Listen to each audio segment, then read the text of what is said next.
दोस्तों जय झूलेलाल। सेवा में मां तव्हांजो दास, तव्हांजो गुलाम, तव्हांजो बचड़ो, हिन नगर जो वासी। मुंहिंजो जनम ई जयपुर जो आहे, नालो आहे परमानंद प्यासी।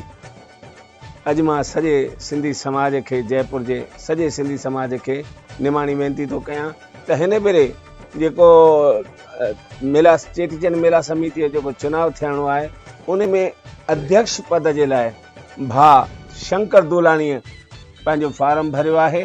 इन खे पंहिंजो भरपूर समर्थन, भरपूर प्यार ॾेई दिलि सां सभई पंहिंजो पंहिंजो वोट ज़रूरु ॾींदा।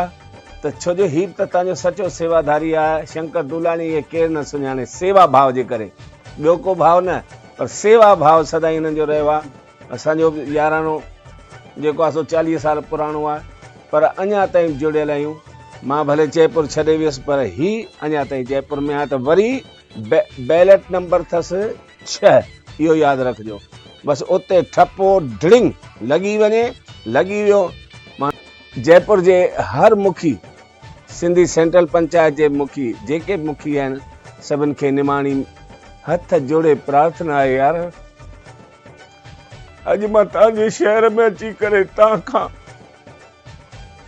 हिन भाउ जे लाइ उहा प्रार्थना करे रहियो आहियां त यार पंहिंजो वोट अजाई जॻह ते न ॾिजो, अजायो न वञे, सकार थो वञे।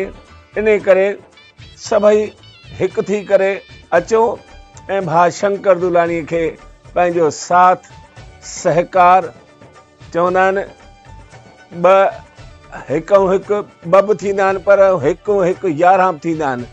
अहिड़े शहज़ादे खे जेकॾहिं गॾु खयो त माना त पाण सां गॾु कयो त माना सम्झो तव्हां 11 थी विया। ऐं 11 खां पोइ त सम्झो था पोइ त पऊं 12 आहे।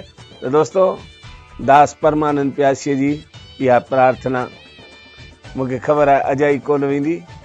धन्यवाद, धन्यवाद। जय झूलेलाल।